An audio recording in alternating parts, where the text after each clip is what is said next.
विद्यार्थियों, आज हिंदी साहित्य की कक्षा में आप सभी का हार्दिक स्वागत है, अभिनंदन है। हम यहाँ चर्चा करेंगे बीए तृतीय वर्ष हिंदी साहित्य सेकंड पेपर, जिसका टाइटल है हिंदी नाटक, निबंध तथा स्फुट गद्य विधाएँ एवं बुंदेली साहित्य। पहली इकाई में हम देखेंगे भारत दुर्दशा, जिसके रचयिता हैं भारतेंदु हरिश्चंद्र। भारतेंदु हरिश्चंद्र ने जिस भक्तमाल की रचना की, उसमें उन्होंने अपने वंश का परिचय दिया है।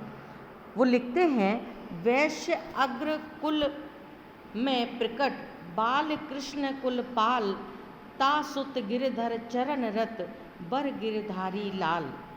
अमी चंद तिनके तनय फतेह चंद तर नंद, हरस चंद तिनके भये निज कुल सागर चंद। इस प्रकार हमें पता लगता है कि भारतेंदु हरिश्चंद्र बहुत ही प्रतिष्ठित कुल में उत्पन्न हुए और बहुत धनवान भी वह थे।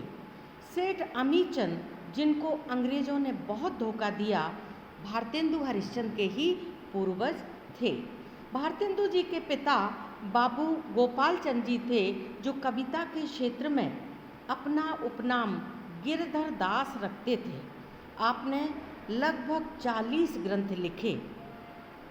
भारतेंदु हरिश्चंद्र का जन्म इतिहास प्रसिद्ध सन 1857 के विप्लव से 7 वर्ष पूर्व 9 सितंबर 1850 ईस्वी में भाद्रपद शुक्ला ऋषि पंचमी के दिन हुआ था। 5 वर्ष की अवस्था में ही भारतेंदु अपनी प्रतिभा का परिचय देने लगे थे। जब पिता श्री गोपाल चंद जी बलराम कथामृत की रचना कर रहे थे, तब बाबू साहब ने कविता बनाने की आज्ञा मांगी थी। इसके बाद इन्होंने एक दोहा लिखा, ले व्योना ठाणे भये श्री अनिरुद्ध सुजान, बाणासुर की सेन को हनन लगे भगवान। इसी प्रकार जब गोपाल चंद जी के यहाँ कच्छप कथामृत के संबंध में एक सोरठा की व्याख्या हो रही थी, उस समय भारतेंदु जी वहाँ आकर बैठे और बोले, बाबूजी हम बतलाते हैं या आप बतलाएंगे। तो इस तरह से भारतेंदु जी का साहित्यिक रुझान हम देख सकते हैं। अब हम देखेंगे कि भारतेंदु हरिश्चंद्र को भारतेंदु की पदवी कैसे मिली। राजा शिव प्रसाद को भारत सरकार की ओर से जब CIE भारत नक्षत्र की पदवी मिल चुकी थी, उसी समय हिंदी साहित्यकारों में बाबू हरिश्चंद्र जी काफ़ी सक्रिय थे और उनको भारतेंदु की पदवी से विभूषित किया गया और इसे समस्त देश ने स्वीकार किया था। हालांकि घर के लोगों ने और भारत सरकार ने उनको काफ़ी तिरस्कृत किया, परंतु फिर भी भारतेंदु हरिश्चंद्र साहित्य रचना में सतत संलग्न रहे। उन्होंने सबसे पहला नाटक प्रेम योगिन लिखा। उसके बाद जीवन के अंतिम दिनों तक वह लिखते रहे। भारतेंदु हरिश्चंद्र जी की रचनाएं इस प्रकार से हैं। पहला नाटक है प्रवास नाटक, दूसरा है शकुंतला, तीसरा विद्या सुंदर, चौथा पाखंड विडंबन, पांचवा वैदिकी हिंसा, हिंसा न भवति। यह प्रहसन है, इसमें 4 अंक हैं और इसमें इन्होंने मांस भक्षण और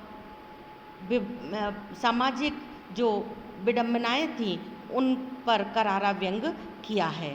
इसके बाद धनंजय विजय, सत्य हरिश्चंद्र नाटक इनकी सर्वोत्कृष्ट रचना है। फिर इन्होंने कर्पूर मंजरी, विशस्य विषमौषधम, चंद्रावली नाटिका लिखी। भारत दुर्दशा इसका रचना काल पराधीन भारत में भारतेंदु हरिश्चंद्र जी ने भारत के प्राचीन गौरव की बड़ी ओजस्विनी भाषा में तत्कालीन समय की दुर्वस्था को लेकर के आंसू बहाए हैं। रूपक दुखांत है और इसका प्रभाव पाठकों और दर्शकों पर स्थायी रूप से पड़ता है। यूँ तो रूपक में करुण रस प्रधान है, परंतु इस नाटक में भारत दुर्दशा में भारतेंदु हरिश्चंद्र जी ने निराशा से उत्साहित होकर भारत की अवनति के मूल कारणों को पाठकों के समक्ष रखा है। यह नाटक ऐसा करुणा से ओतप्रोत नाटक है जिसे पढ़कर स्वदेश प्रेमियों के मन व्याकुल हो उठते हैं। इस रूपक में भारत की तत्कालीन समय की वास्तविक परिस्थिति का जिक्र भारतेंदु हरिश्चंद्र जी ने किया है। फिर इसके बाद इन्होंने एक ऐतिहासिक नाटक लिखा जिसका शीर्षक है नील देवी। फिर इन्होंने एक प्रहसन भी लिखा जिसे आप सभी जानते हैं, अंधेर नगरी चौपट राजा, टके शेर भाजी टके शेर खाजा, और इसका नामकरण है अंधेर नगरी। फिर मुद्रा राक्षस नाटक लिखा, इसमें राजनीतिक षड्यंत्रों से परिपूर्ण जो संस्कृत का सुप्रसिद्ध नाटक है विशाख दत्त का, उसी का अनुवाद इन्होंने किया है। फिर इसके बाद एक और अनुवाद है मर्चेंट ऑफ वेनिस का, जो शेक्सपियर ने लिखा। इसका शीर्षक है दुर्लभ बंधु। फिर इसके बाद इन्होंने एक गीति रूपक भी लिखा जिसका नाम है सती प्रताप। भारत जननी भारतेंदु हरिश्चंद्र जी की एक छोटी सी नाटिका है। इसमें भारत माता को संबोधित करके इन्होंने भारत जननी ये नाटिका लिखी है। इस तरह से भारतेंदु हरिश्चंद्र ने जहाँ देश प्रेम विषयक कविताएं लिखी, वहाँ राजभक्ति विषयक काव्य की रचना भी की। 1869 में महारानी विक्टोरिया के दूसरे पुत्र ड्यूक ऑफ एडिनबरा का स्वागत किया गया। उसमें भारतेंदु जी की सहायता भी प्रधान थी। प्रिंस ऑफ वेल्स के अस्वस्थ होने पर उनकी आरोग्य कामना के लिए भारतेंदु हरिश्चंद्र ने 9 दोहे लिखे थे और उनका काशी आने पर काफ़ी स्वागत किया था। और स्वागत करते हुए आपने तभी भारत भिक्षा लिखकर युवराज के सामने अपने देश की मांग प्रस्तुत की थी। समय समय पर भारतेंदु हरिश्चंद्र जी अंग्रेज़ों और अंग्रेजी साम्राज्य की प्रशंसा में बहुत कुछ लिखते रहे हैं। भारतेंदु हरिश्चंद्र स्पष्टवादी थे और देशभक्ति उनका भूषण थी। वे चापलूस नहीं थे। धार्मिक क्षेत्र में भी भारतेंदु हरिश्चंद्र जी ने बहुत सारे दोहे लिखे। भक्त सर्वस्व में 400 दोहे लिखे।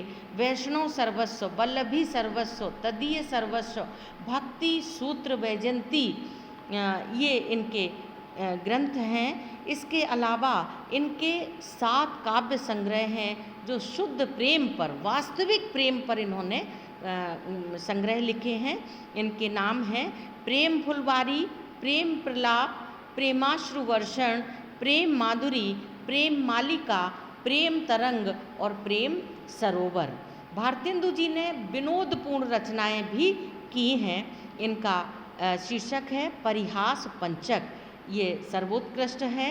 कुरान शरीफ के भी कुछ अंशों का इन्होंने अनुवाद किया है। उपन्यास और कहानियों की ओर आपका ध्यान बहुत बाद में गया। परिणाम यह हुआ कि जो भी उपन्यास और कहानियाँ लिखी गईं वो अधूरी रहीं।